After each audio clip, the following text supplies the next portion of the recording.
So what is the meaning of gerund? Gerund are formed by adding ing to a verb. When we are adding ing to a verb, it became gerund form. They can be the subject or the object in the sentence. Sometimes gerunds became subject also, and sometimes gerund became object also in the subject. And normally we form this gerunds as a verb, है ना. Verb के साथ हम ing लगाते हैं, तो normally जो gerund होता है वो हम आपने अभी तक देखा है उसे एज अ वर्ब, है ना. किसका रोल प्ले करता है? वो वर्ब का रोल प्ले करता है. जैसे कि playing, eating, walking, watching, reading, teaching, learning. These are the gerund forms. Okay, gerund forms मतलब हम verb को जब ing लगाते हैं तो it became gerund form. So first point is that gerunds are formed by adding ing to a verb. Write down it.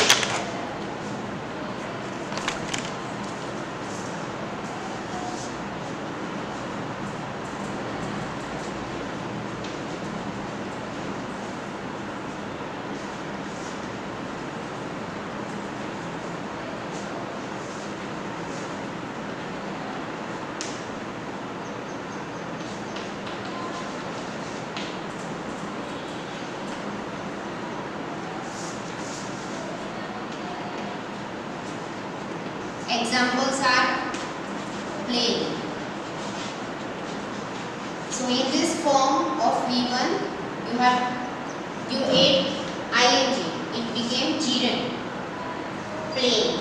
Gerund is also called present participle. Okay, ये form को हम present participle भी बोलते हैं. Present participle.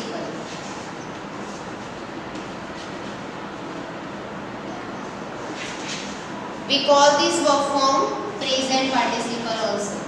Okay, and first rule is gerund are formed by adding ing to a verb. जब आप verb को ing लगाते हो तब वो बनता है आपका gerund form. Now another point is that they can be the subject or object in the sentence. What can be? Gerund can be. Okay, so gerund can be a subject,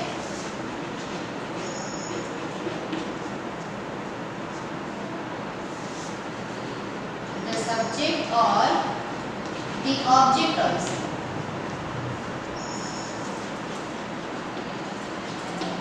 In a sentence.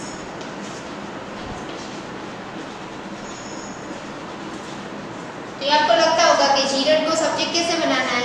Subject are I, we, these are the subjects, है ना. These are the subjects. तो gerund इसमें कैसे subjects बनेंगे? I, we, you, they, he, she and it. These are the subjects. और objects के क्या होते हैं? तो object भी आपको पता है, हमने डायरेक्ट, इनडायरेक्ट और एक्टिव पैसिव में समझा था 6th स्टैंडर्ड में. ओके, objects क्या होता है? तो I eat an apple. तो apple आपका object हो गया, है ना. I learn poem. तो पोएम आपका ऑब्जेक्ट हो गया. Teacher teachers English grammar. So English grammar is your object. आपका काम हो गया, टीचर का काम हो गया पढ़ाना. क्या पढ़ाते हैं? इंग्लिश ग्रामर, है ना. तो this is your object. So sometimes gerunds can be form as a object also and as a subject also. तो हाउ कैन इट? चलो देखते हैं कैसे वो बनते हैं. सब्जेक्ट एंड ऑब्जेक्ट देखते हैं. देखो आपको यहाँ पे एग्जाम्पल दिया है. Painting,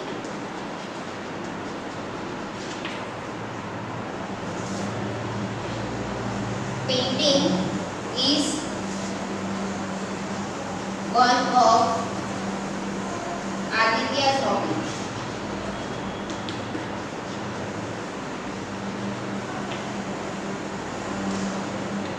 Okay, so you can see here in this sentence, painting is using here as a subject. Okay, तो painting का जो यूज हुआ है यहाँ पे वो gerund फॉर्म में नहीं हुआ है, वो हुआ है सब्जेक्ट के तौर पे. जैसे कि आप इस सेंटेंस को पढ़ो. Read this sentence. Painting is one of the Aadi's hobby. Aadi की हॉबी है पेंटिंग. तो आपने सेंटेंस बनाया कि पेंटिंग करना आदि की हॉबी है। आदि की हॉबी क्या है? पेंटिंग करना। तो painting is a subject over here, वो सब्जेक्ट का काम कर रहा है। आदि तो पीछे है, देखो Aadi is a subject that I also know, but Aadi यहाँ पे आगे नहीं है, इसका आदि का यूज हुआ है पीछे यूज हुआ है। दैट मीन्स यहाँ पे जो आगे यूज हुआ है जीरेंट फॉर्म जो यूज हुआ है पेंटिंग, वो हो गया आपका subject. Okay,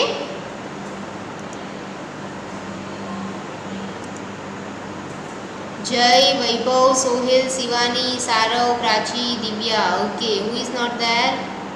all are there, good.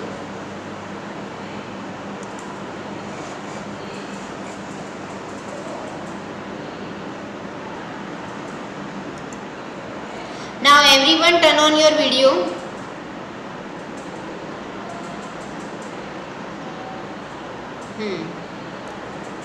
And stay turn on your video. Okay, आपको वीडियो ऑन ही रखना है, ऑफ नहीं करना है during the meeting. Okay, good. तो आज सूर्य कहाँ पे उगा है देखना पड़ेगा। हाँ, देखा था आपने सुबह? मैंने नहीं देखा है। अभी उग गया तो देख तो नहीं सकते ना, लेकिन कौन उठा था जल्दी, तो पता चलेगा कि कब कौन सी दिशा में कौन से डायरेक्शन में उगा था आज सूर्य। In which direction sun rises today?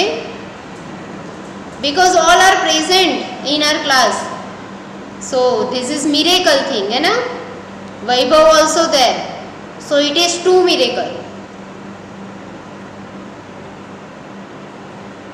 एक साथ सबको आज क्लास में देख के मुझे लगता है कि आज है ना सन कोई और दिशा में राइज हुआ होगा मॉर्निंग में। जो जल्दी उठा होगा उसने देखा होगा। तो ऐसे रोज अटेंड किया करो क्लास, तो आपका नॉलेज क्लियर होगा, specially in English grammar. All subjects are important. Okay, सारे सब्जेक्ट्स इम्पोर्टेंट है। आपको सर एंड मैडम रोज मैसेज करते हैं कि भाई वो where are you, Sohil where are you, join the class. तो it is not good for you. आपको पता है आपका time table, you know your time table, so आपको आपके टाइम टेबल के हिसाब से प्रेजेंट रहना है, आपको ऑनलाइन रहना है ना। If you are not attending the class you miss the topics. अगर आप अटेंड नहीं करोगे ना तो आप रेगुलरली आपके टॉपिक्स मिस कर दोगे। जैसे कि हमारा चैप्टर 11 हो गया डिटर्मिनर्स, तो वो तो सोहिल ने और वैभव ने तो अटेंड ही नहीं किया, जिया ने भी नहीं किया। तो how can you understood this topics? कुछ नहीं। वो तो अच्छा है कि हम रिकॉर्डेड वीडियो आपको सेंड करते हैं। We are sending the recorded video, then you can see at your home, है ना। आप घर पे बैठ के भी देख सकते हो। बट अगर आप वो काम भी कर रहे हो तो अच्छा है कि रिकॉर्डेड वीडियो, अगर आप क्लास अटेंड नहीं करते हो तो क्लास अटेंड हो जाने के बाद क्लास छूट गया है तो रिकॉर्डेड वीडियो देखा करो। ओके, रिकॉर्डेड वीडियो देखोगे तो भी आपको क्लास कैसा गया, क्या टीचर ने टॉपिक चलाया वो पता चलेगा। तो everyone have to watch on our YouTube channel, Pioneer International School वाली जो चैनल है उस पर वीडियो अपलोड होते हैं। वो वीडियोज़ आपको रेगुलरली देखने हैं सारे सब्जेक्ट्स के। ओके, चलो यहाँ पे समझ में आया क्या लिखा है मैंने topic? Gerund is a form that are form by adding ING. सबसे पहला रूल है कि जीरेंड कैसे बनता है? जो वर्ब फॉर्म को हम आईएनजी लगाते हैं तो वो बन जाता है जीरेंड। ओके, उसे प्रेजेंट पार्टिसिपल भी कहते हैं। ओके, नेक्स्ट वन क्या लिखा है? जीरेंड कैन बी सब्जेक्ट और the object in a sentence. कभी कभार सेंटेंस में जीरेंड फॉर्म जो होता है, मतलब आईएनजी वाला फॉर्म, वो सब्जेक्ट भी बन जाता है और ऑब्जेक्ट भी बन जाता है। तो मैंने सब्जेक्ट बनता है कैसे, तो वो मैंने लिखा है painting is one of the Aadi's hobby. Aadi की हॉबी है पेंटिंग, तो painting is subject over here. It is not in verb form, वो वर्ब फॉर्म नहीं है। Painting is a subject. जैसे कि Sohil is a subject, Saarav is a subject, Shivani is a subject. आप सब सब्जेक्ट हो ना, आप ही शी और इट में, आप ही और शी में आते हो, that means you are subjects. तो ये पेंटिंग कभी कभार जीरेंड फॉर्म जो है ना वो भी सब्जेक्ट बन सकता है, वो हमें सीखना है ये वाले चैप्टर में। नाउ अनदर थिंग, जो ऑब्जेक्ट कैसे बनता है वो हम लिखते हैं। चलो लिखो।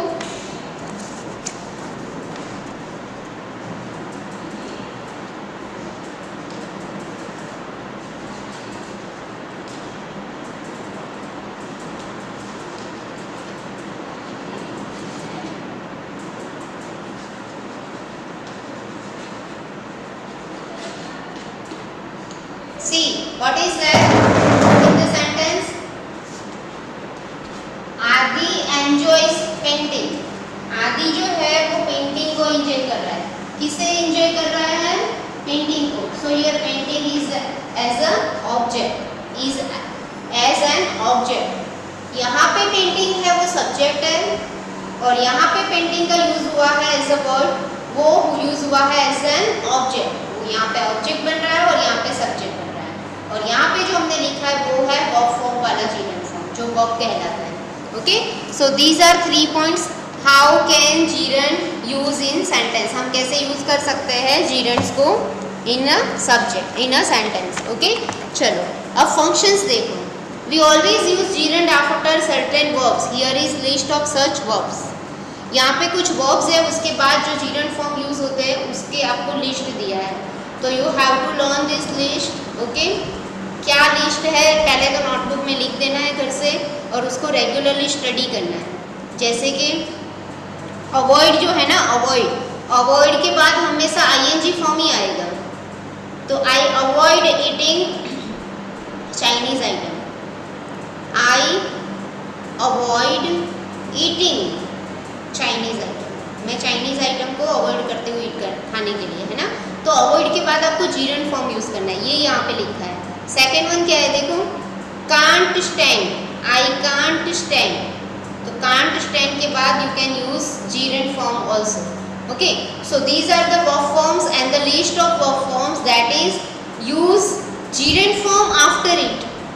सच gerund forms are use after certain verbs, मतलब these are the verb forms. Enjoy is the verb forms. Okay, verb form. I enjoy fishing, मतलब कोई ऐसा सेंटेंस है कि मुझे मछली पकड़ने में मजा आती है, तो सी और ही एंजॉयज फिशिंग। तो एंजॉय के बाद आपको क्या यूज करना है? What you have to use? ING form, like fishing use कर सकते हो। I enjoy dancing. This way you can frame the sentences, different types of sentences. Okay, so here is a list of verb forms. After these verb forms gerunds can use. Understood? ये जो verb forms है ना list में दिए हुए, इसके बाद gerund use होते हैं, मतलब आईएनजी फॉर्म्स यूज होते हैं। जैसे कि देखो हम सारे पढ़ लेते हैं, avoid, can't beer, can't help, postpone, can't stand, don't mind, avoid, second time avoid, practice, dislike and like, rise, enjoy, finish, suggest, keep on, prefer, love and hate. These are the verb forms that they are using gerund form after them. इनके बाद हमेशा gerund form use कर सकते हो। ऐसा नहीं कि करना ही है, बट इनके बाद gerund form आते हैं। ओके, ये gerund form को यूज कर सकते हैं। Now some verb forms can be followed by either a gerund or to infinitive or an infinitive without changing the meaning of this sentence. Here is the list of such verbs. देखो कुछ ऐसे verb forms हैं जो follow करते हैं किसको? Gerund को या फिर इन्फिनिटिव्स को। जैसे कि बिगिन है, तो आपको देखो सेंटेंस दिया है, तरुण बिगेन सिंगिंग। तरुण बिगिन सिंगिंग, ऐसा भी बना सकते हो। पास्ट में बनाना है तो तरुण बिगेन सिंगिंग, सिंगिंग यूज किया ना, तरुण ने गाना स्टार्ट किया, तो तरुण बिगिन सिंगिंग या Tarun began singing. Now another, continue, then start, then love, hate, intent, like and need. तो इसकी जगह पे टू इन्फिनिटिव भी यूज हो सकता है। तो देखो दोनों सेंटेंस आप खुद बना के दिए हैं सामने, देखो पेज नंबर 37 पे, Tarun began singing and Tarun began to sing, so both can use. ये आपने लिख दिया है, जो मैंने बोर्ड पे लिखा है वो, have you done it? Yes ma'am. Okay, चलो तो दूसरे सेंटेंसेस देखते हैं।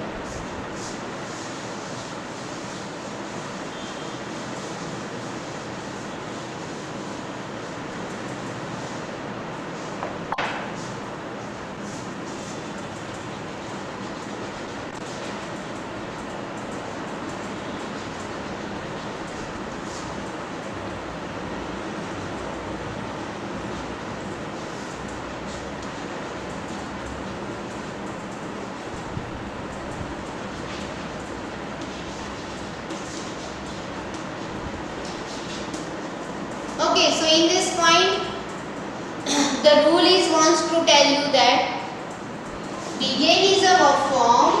Begin is a verb form, second form of the verb. Begin is a verb form that use gerund after it and that use two infinitives after it.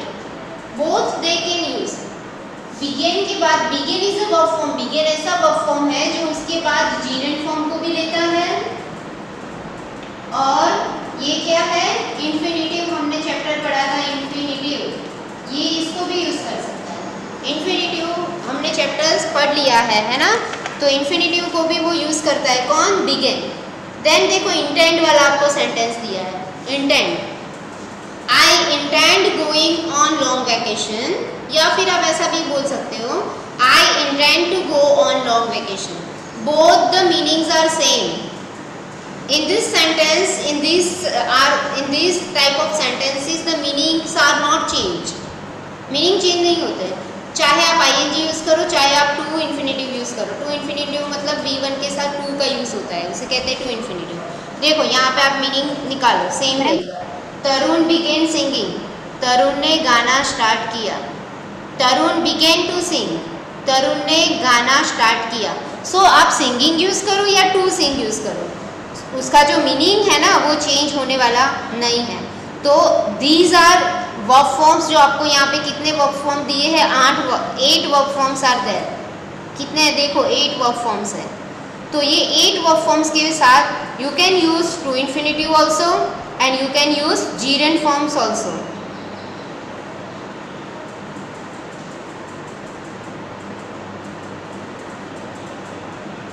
बोलो शिवानी, आपने बोला था ma'am. Ma'am हम दोनों में से कोई भी सेंटेंस लिख सकते हैं ना? हाँ, बिकॉज बोथ मीनिंग ऊपर लिखा है, देखो फिर से पढ़ो. Some verbs can be followed by either a gerund or an infinitive. कुछ फॉर्म्स ऐसे होते हैं वर्ब के जो आपको यहाँ पे दिए हैं, जैसे कि love, like, intend, need, start, continue, hate and begin. तो ये वर्ब फॉर्म्स ऐसे हैं जो अपने साथ मतलब वो अपने साथ क्या क्या यूज़ कर सकते हैं, या तो वो जीरेंड फॉर्म यूज़ कर सकते हैं या तो फिर टू इन्फिनेटिव भी यूज़ कर सकते हैं without changing the meaning of the sentence. वो जीरेंड यूज़ करें या टू यूज़ करें, सेंटेंस का मीनिंग चेंज होता नहीं है. Here is a list of such verbs. तो हम सेकेंड भी देख सकते हैं. I intend going on long vacation, मेरी इच्छा है कि मैं लॉन्ग वेकेशन के लिए जाऊँ. I intend to go on a long vacation, same meaning. मेरी इच्छा है कि इंटेंट का मतलब होता है आपका इरादा, मेरा इरादा है, मेरी इच्छा है. I wish to go for long vacation. Okay, तो both meanings are same. There is no change in the sentence with using of gerund और to infinitive, but with this 8 words only. हाँ, जो यहाँ पे लिस्ट दिया है ना उसके साथ ही आप दोनों का यूज कर सकते हो. Now third point is we also use gerunds after a preposition in phrasal verbs. Here is a list of such verbs. तो देखो यहाँ पे आपको बोला है कि जीरेंड जो है ना, we can also use जीरेंड after preposition. Preposition के बाद हम जीरेंड फॉर्म यूज कर सकते हैं. जैसे कि difficulty in is a preposition. In is a preposition, no. In, on, under, over, these are the prepositions. तो यहाँ पे प्रीपोजिशन दी है डिफिकल्टी इन, तो इसके बाद आप जीरेंड यूज कर सकते हो. जैसे कि सेंटेंस दिया है, I had a lot of difficulty in finding my way here. मुझे मेरा रास्ता ढूंढने में बहुत ही तकलीफ़ें हो रही है. तो I had lot of difficulty in finding answer. ये भी हो सकता है, मुझे आंसर ढूंढने में बहुत सारी डिफ़िकल्टीज हो रही है. तो डिफ़िकल्टी इन के बाद आप ing फॉर्म को यूज़ कर सकते हो. ओके, सेकेंड वन देखो क्या दिया है sentence. See insistence on paying for the book.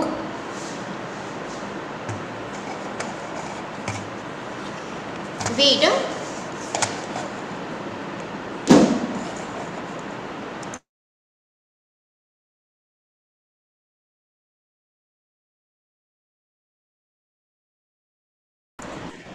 Okay. Second sentence is I insisted on paying for the book. मतलब मैं बुक खरीदने के लिए के का आग्रह रखती हूँ। आग्रह रखना मतलब बुक खरीदनी चाहिए, ऐसा मैं आग्रह रखती हूँ। तो she insisted on paying for the book. तो देखो आपने इंसिस्टेंट के बाद क्या यूज हुआ है, insisted on, and on is a preposition. आपको पूरा नहीं याद रहे ना तो आप इतना भी ऐसा रख सकते हो, जैसे कि in is a preposition, on is a preposition, look forward, forward is also preposition, then of is also preposition, है ना, मेकिंग ऑफ लिखा है, देखो ऑफ इज ऑल्सो प्रीपोजिशन। तो after this preposition we can use gerund forms also. तो insisted on paying for book, we look forward to meeting, तो to is a preposition, to meeting.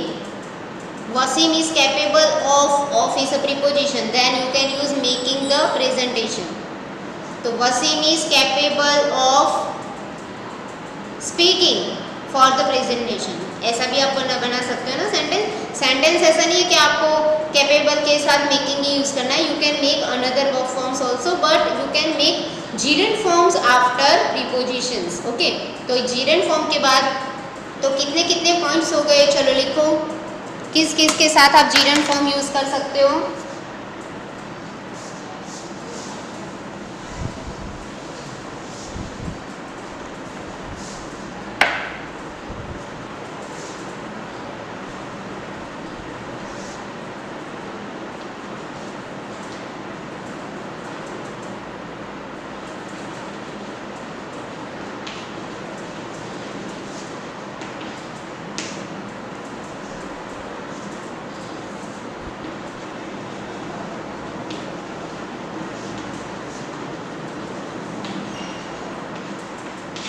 देखो यहाँ में मैंने शॉर्ट पे लिखा है यूज ईट। ईट मतलब हम किसकी बात कर रहे हैं, जीरेंड की। We are talking about gerund also. Okay, after certain verbs we can use it. It means gerund को हम कुछ वर्ब फॉर्म के बाद यूज कर सकते हैं। Second thing is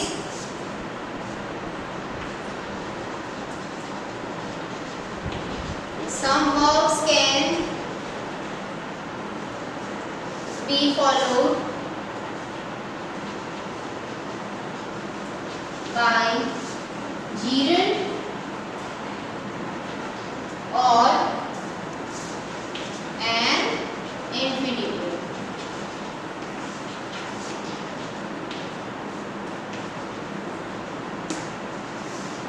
Another thing is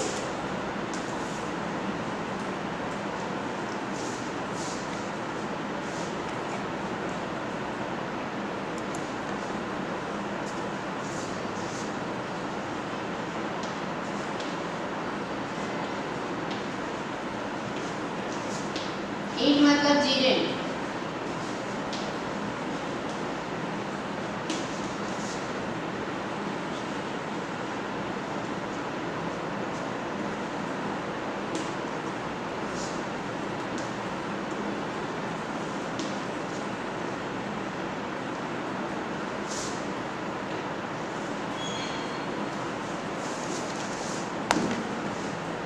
Okay, now your homework is you have to do exercise number 1.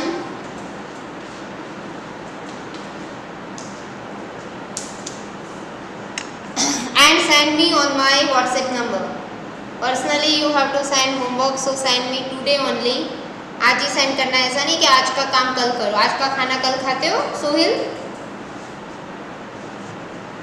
Sohil, आज का खाना कल खाते हैं, ऐसा चलेगा? आज नहीं खाना है, कल खा लेंगे, ऐसा चलता है? नहीं चलता है ना, तो होमवर्क में क्यों चलेगा? नहीं चलेगा। आज का होमवर्क आज ही करना है और मुझे मेरे नंबर पे सेंड करना है। You have to send your homework on my number, exercise number 1. That is depend on these points which we have learned. जो points अभी हमने सीखे हैं ना, we learned that. तो उसके हिसाब से ही आपको एक्सरसाइज नंबर 1 करनी है। And options are given, so you can do it easily. Options are there, है ना, ब्रैकेट में आपको सारे ऑप्शंस दिए हैं। You have to make it gerund, आपको उसे खाली आईएनजी फॉर्म में कन्वर्ट करना है। ओके, जैसे कि टेक है तो टेकिंग हो जाएगा, go is going, steal is stealing, service is servicing, wonder is wondering, and read is reading, became like that, है ना, वो आईएनजी जीरेंड फॉर्म बन जाएंगे। So you have to use this gerund forms in this blanks and send me today only without fail on my number. Okay, we will meet in our next lecture. Okay, thank you, bye bye. Bye ma'am. SS का class है, उसमें join हो जाना सारे students. Okay, कितने बजे देख लेना थर्सडे वाला टाइम पे। मैम बोलो। मैम एक एग्जाम में भारत को जानो वो सब स्कूल में होती है, हर स्कूल में भी होती है।